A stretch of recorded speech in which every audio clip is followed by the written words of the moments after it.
Enrique, what's up, brother? Maxwell, How you been, dude? a long time no speak. Well, bro, just want to first off say thank you for answering fans' questions with our Ask Anything, man. That was awesome. Oh, thank you guys. Now, I just got to say I'm behind closed doors here because I don't know if my boss would allow me to look at the Finally Found You video with with the rest of our coworkers walking around, dude. This video is steamy, No, it's brother. not. It's Is that steamy. steamy? Yeah, maybe it's just me, but this beautiful young woman, I want to know, who is this young lady who you had your eyes on and sought after for all these years and decided to make a song about it, dude? Because this video, this song, it's so enticing, dude. Video has nothing to do with me. It's the record company. Okay. I blame it on them. Okay, I gotcha. Yeah, this is what we want. I'm like, yeah, I'll just follow your lead, whatever you guys tell me to do. And you did an awesome job bringing it to light and making it super believable, man. This is, as always, your videos are so, they're intriguing, dude. Is that always the purpose or what? Is it no? Like, I've done bad videos and good videos, and a lot of bad videos too. Sorry. That's the thing about you go nuts with videos, and you never truly know what you're gonna get until you see the final edit.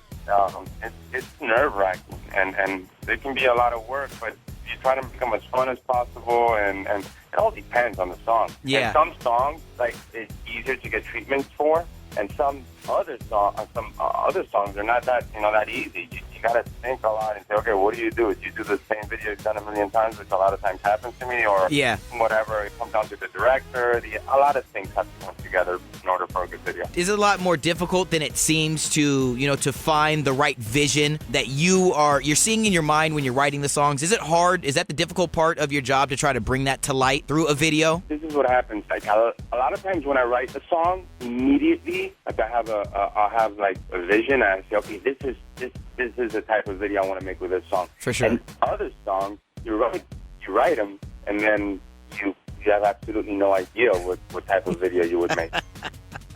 Those are the tough ones too. When you say, oh man, what could I do for this? Well, I want to talk about the writing process, bro. The magic room. Without revealing too many of your secrets, what really happens in the magic room, dude? I am about 15 feet away from that magic room, believe it or not. Oh, man. Hey, and remember, we're on the radio, brother. Because I'm serious. I'm in my house right now, in my bedroom, and right next to my bedroom, I have like a little studio, and that's where I go like in the middle of the night. And more than the magic room, you know what I call it? Like my lucky room, because I've written so many songs there, from like I Like It to Heroes to a lot of songs. It's just kind of where you like to go to retreat, to, I guess, get away from it all, to focus.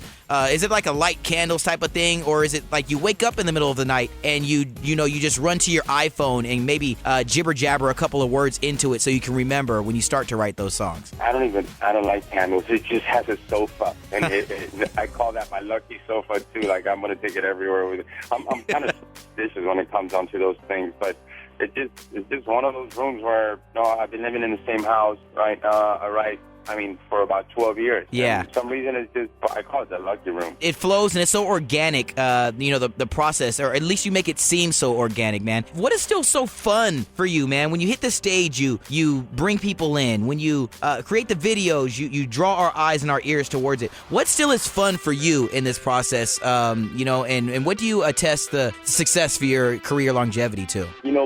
More than, now that you say that, it's not, organic, if you get to that organic point, when you just write a song that feels organic, that feels real, honest, and it's not that easy. It's actually, it can be nerve-wracking, and it can be, you can go absolutely nuts making an album. Down to the writing process, because it's. I read a quote the other day.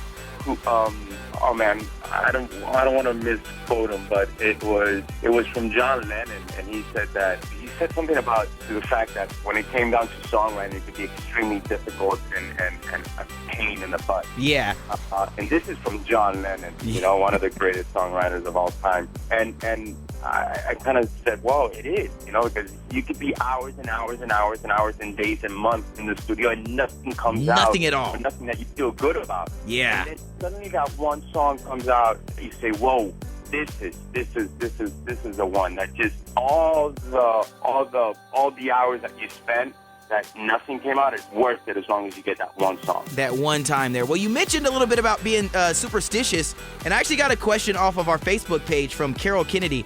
And she asks, like, you rock the ball cap, dude. Is there something special about that baseball cap, the trucker cap, that seems to be so synonymous with Enrique? Is that a superstitious, a lucky hat for you, dude? It is. I do have, like, my 3 lucky hats that I use, and even, like, my boots that I've used for, like, a bunch of years, and I've done so many shows, I can't get rid of. I don't even change them for some reason. Like, don't worry, they're clean. I was gonna say, dude. No, I do. I promise I do. But, okay. Even when it comes down to jeans, like if I have a good show, whatever I'm wearing during that show, I'm like, man, I gotta wear that again because that was a good show, and that's gonna. And then if I have a bad show, I'm not wearing any of those things. Get rid of it, dude. Like, man, get rid of it pronto. I should have worn the same thing. Yo, I want to know a little bit more about, and your fans want to know a little bit more about Enrique the Dude, man. This comes from @EILover87. Do you have any, like, random junk food addictions, brother? Like, with Twinkies going extinct here in a little bit or whatever? Are you fiending for those? Most of the junk food that I eat, when I'm home, I try to eat home food, so it's healthy. I mean, at least try to make it as healthy as possible. Yeah. Because I'm on the road most of the time, and when it comes down to room service, I'll just get, like, chicken, anything that's fried. Yeah. I get chicken nuggets, French fries. I never go healthy when I'm on the road. So when I'm back home, I try to. I'm going to throw 2 more out here before I let you get on with your busy day, man. This is from Beverly Haskins off of our Facebook. Has there ever been that one elusive artist that you've always wanted to work with, and they just, for some reason, will not answer your phone calls, and you just can't connect with them? Who is that person? There was one artist that I did call a bunch of times, and I heard, and he wouldn't call me back. You know, he's in his world, and I completely understand. But his name is Juan Luis Guerra. He's a Dominican singer that I grew up with, and for me was one of my own when I was a kid. And I eventually did work with him, but man, it was a lot of work. I just kept on calling him and calling him and calling him to the point that I felt like a stalker. You were like that bill collector, bro. It took me, you're not going to believe this. It took me a year of making calls. And I mean calls and emails to the point that I was relentless. I want to throw this last one out here because I think this is very important to know what's on your wish list. And this is from @JankyNola on Twitter. What's Enrique asking Santa for Christmas this year? I got everything that I could ever hope for. Awesome. I really do. I mean, I'm so fortunate. I love what I do. Yeah. So, you know what? Just asking for stuff would just be greedy at this point, right? Yeah, it would.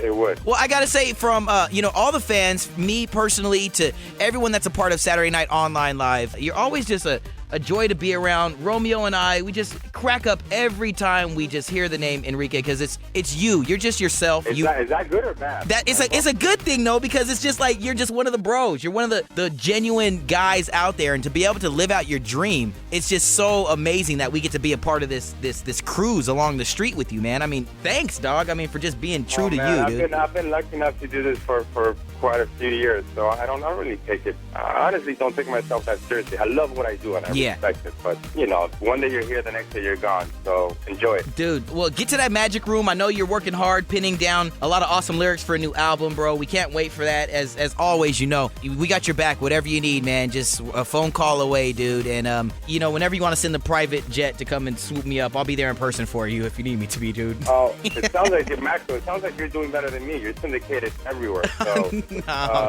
congrats, man. Thank you, dude. We're working our butt off as well, and that's why I like chatting with you, man. You really understand the true hard work. Send me the private jet. All right, I'm with it.